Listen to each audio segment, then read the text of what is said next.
বন্ধুরা, আমি আজ চলে এসেছিলাম বীরভূম জেলার বোলপুরে। এই মুহূর্তে আমি আছি কোপাই নদীর তীরে। মনে পড়ে রবীন্দ্রনাথ ঠাকুরের একটি বিখ্যাত কবিতা, আমাদের ছোট নদী চলে আঁকে বাঁকে, বৈশাখ মাসে তার হাঁটু জল থাকে। হ্যাঁ, রবীন্দ্রনাথ ঠাকুর কিন্তু এই নদীটির কথাই কিন্তু উল্লেখ করেছিল কবিতায়। তো এই কোপাই নদীর তীরে কিন্তু অবস্থিত কঙ্কালীতলা মন্দির। এই কঙ্কালীতলা মন্দির হলো 51তম পীঠের শেষ পীঠ। তো আজ জেনে নেব এই মা কঙ্কালীতলা মন্দিরের কিছু ইতিহাস। তো বন্ধুরা, প্লিজ ভিডিওটি স্কিপ না করে ভিডিওটি দেখতে শুরু করো, এবং আমার এই ভিডিওটি যদি ভালো লেগে থাকে তো অতি অবশ্যই লাইক, কমেন্ট ও শেয়ার করবে, এবং আমার চ্যানেলে যদি নতুন হয়ে থাকো তো অতি অবশ্যই চ্যানেলটিকে সাবস্ক্রাইব করে দেবে। বন্ধুরা, আমি কিন্তু সকাল সকাল শিয়ালদা গোড্ডা মেমু স্পেশাল ট্রেনে চেপে বোলপুর শান্তিনিকেতনের দিকে যাচ্ছি, এবং যেতে যেতে দেখো তোমাদেরকে দেখানোর চেষ্টা করছি কত সুন্দর একটা প্রাকৃতিক দৃশ্য। শুধুমাত্র তোমাদের জন্য কিন্তু এই ভিডিওটা আমি করছি। তো দেখো কত সুন্দর লাগছে। তো এই প্রাকৃতিক সৌন্দর্য দেখতে দেখতে আমি কিন্তু ফাইনালি চলে এসেছি আজকে বোলপুর শান্তিনিকেতন স্টেশনে। তো এই বোলপুর শান্তিনিকেতন স্টেশনে নেমে কিন্তু আমি যাব আজকে কঙ্কালীতলা। এই বোলপুর শান্তিনিকেতন স্টেশনের থেকে বাইরে বেরিয়েই যে টোটো পাওয়া যায়, সেই টোটোতে করে প্রায় বোলপুর স্টেশন থেকে প্রায় 6 কিলোমিটার দূরেই কিন্তু কঙ্কালীতলা মন্দির অবস্থিত।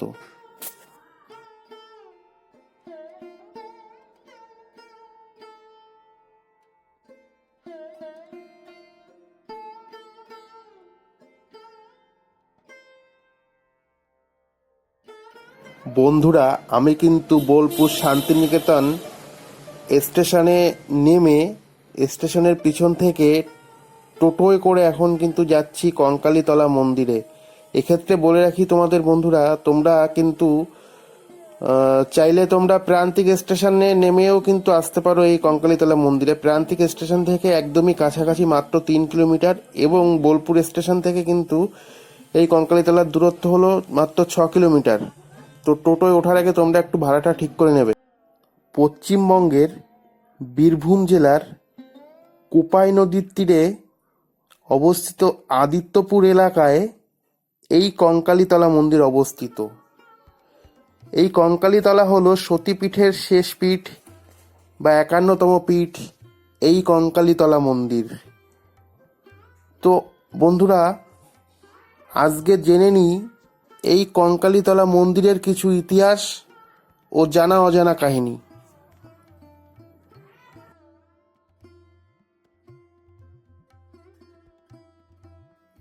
এই মন্দিরটি কিন্তু কঙ্কালীতলা মন্দির। এই মন্দিরে কিন্তু কোনো মূর্তি পুজো হয় না। এই মন্দিরে কিন্তু মায়ের পুজো হয়, পটচিত্রে পূজিত হয়।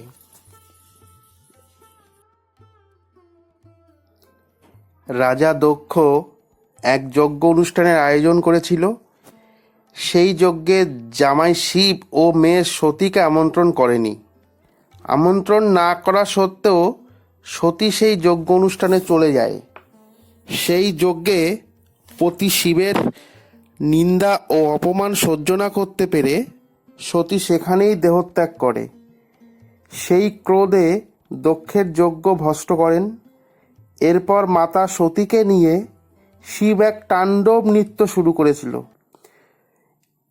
সতীর মৃতদেহ কাঁধে নিয়ে শিব যে তাণ্ডব নৃত্য শুরু করেছিল, সেই তাণ্ডব নৃত্য ঠান্ডা করার জন্য ভগবান শ্রী বিষ্ণু তার সুদর্শন চক্র চালনা করেন, ও এই সুদর্শন চক্র চালনার পর সতী মায়ের দেহ ছিন্ন বিচ্ছিন্ন হয়ে পড়ে।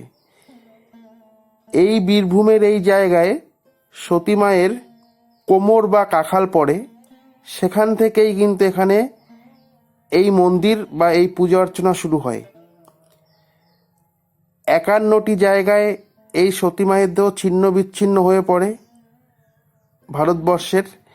এই 51টি জায়গার শেষ পীঠ হলো এই বীরভূমের কঙ্কালীতলা। এই সুবৃহৎ কঙ্কালীতলা মায়ের মন্দিরের পাশেই কিন্তু রয়েছে মনস্কামনা বৃক্ষ। এই সেই মনস্কামনা বৃক্ষ, এখানে ভক্তরা এসে তাদের মনস্কামনা প্রার্থনা করে যায়। কিন্তু এই মনস্কামনা বৃক্ষের পাশেই কিন্তু রয়েছে বলি দেওয়ার জায়গা। এই মন্দিরেরই পাশে রয়েছে সুবৃহৎ কুণ্ড বা জলাশয়। শোনা যায় সারা বীরভূম জেলার জল শুকিয়ে গেলেও এই কঙ্কালীতলা মন্দিরের এই কুণ্ড বা জলাশয়ের জল কিন্তু একই রকমভাবেই বিরাজমান হয়ে থাকে। এখানে ভক্তরা এসে প্রদীপ মোমবাতি প্রজ্বলন করে তাদের মনস্কামনা পূর্ণ করে। এছাড়াও ভক্তরা ভক্তি শ্রদ্ধা সহকারে এই কুণ্ড জলাশয়ের জল একটু মাথায় স্পর্শ করে নেন। এই কঙ্কালীতলা মন্দিরের এই জায়গাকে অনেকে কিন্তু চেতনাপীঠও বলে থাকে।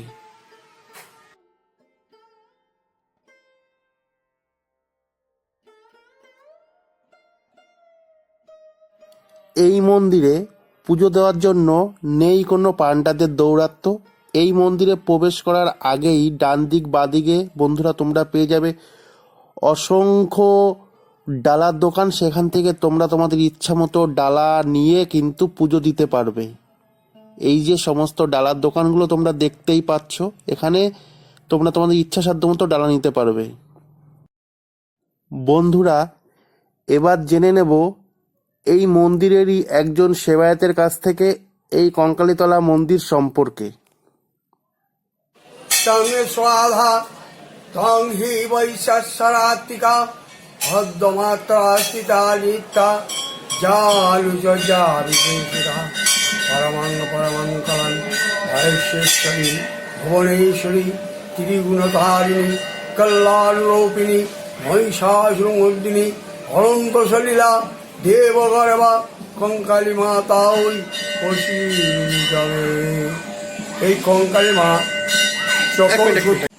কঙ্কালী মা যখন সতীর দেহ ত্যাগ করেছিল তখন যজ্ঞাগার থেকে দেবাদিদেব মহেশ্বর রুদ্র রূপ ধারণ করে মাকে উদ্ধার করে তার কাঁধে নিয়ে বিশ্ব ব্রহ্মাণ্ড ঘুরতে থাকে।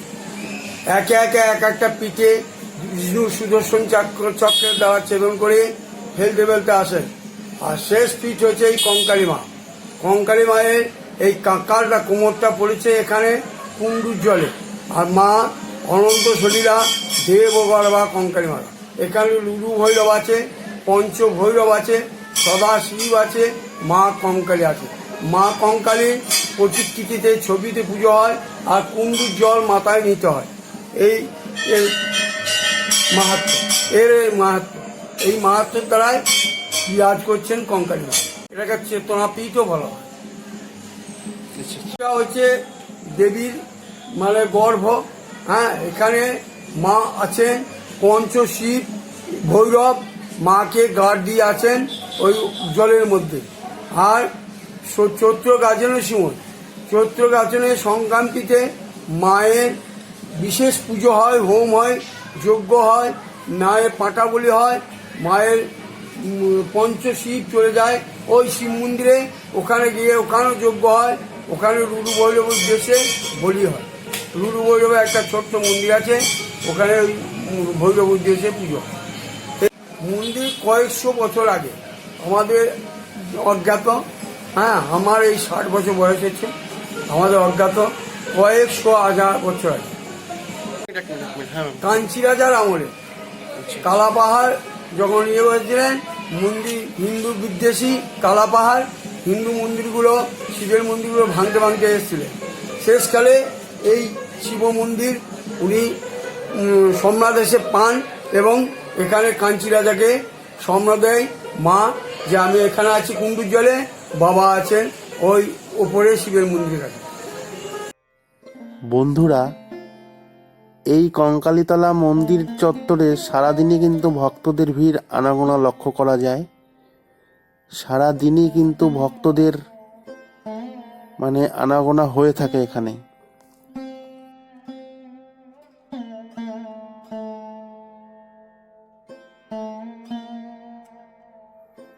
এই মন্দিরে পুজো দেওয়ার পরে বন্ধুরা, তোমরা যদি ভোগ খেতে চাও তো সেক্ষেত্রে এই যে ভোগ ঘর, এখানে এসেও কিন্তু তোমরা ভোগ খেতে পারবে। এর জন্য কিন্তু মাত্র 60 টাকা করে মাথা পিছু আর কি কুপন কাটতে হয়। এখানে কিন্তু বেলা 12টা থেকে কিন্তু ভোগ দেওয়া শুরু হয়।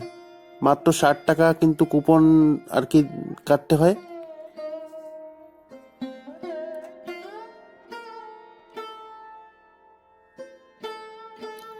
এখানে কিন্তু বসে ভোগ খাওয়ারও কিন্তু সুব্যবস্থা আছে, দেখতেই পাচ্ছ তোমরা।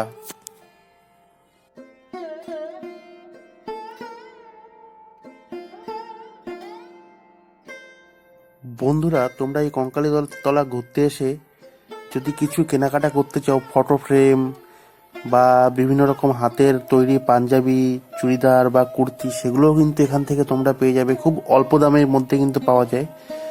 দেখতে পাচ্ছ মানে ঘর সাজানো বিভিন্ন সামগ্রী, তো মানে হ্যান্ডমেডের তৈরি সমস্ত রকম বিভিন্ন আর কি কালেকশন কিন্তু এখানে পাওয়া যায়। তো বন্ধুরা, আমি তো চলে এসেছি, তোমরাও অলরেডি চলে আসো।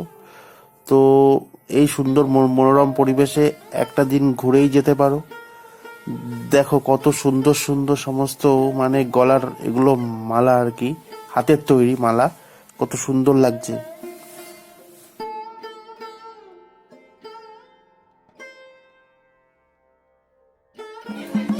দেখো এখানে কিন্তু চলছে আদিবাসী নৃত্য। এই আদিবাসী নৃত্য দেখতে আমার কিন্তু খুব ভালো লাগে এবং আমি কিন্তু খুব মনোযোগ সহকারে দেখছি এবং তোমাদেরকে দেখানোর চেষ্টা করছি।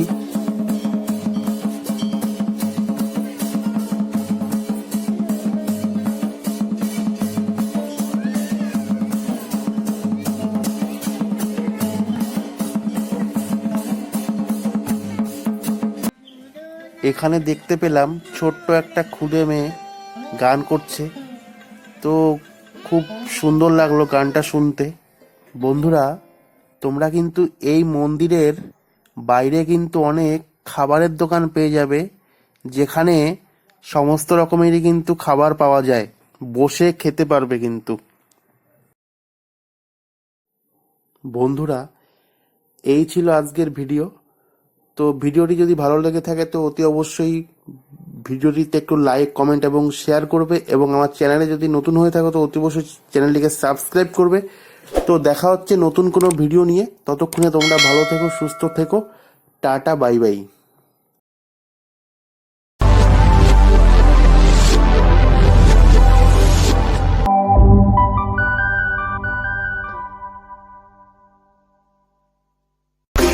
Beautiful.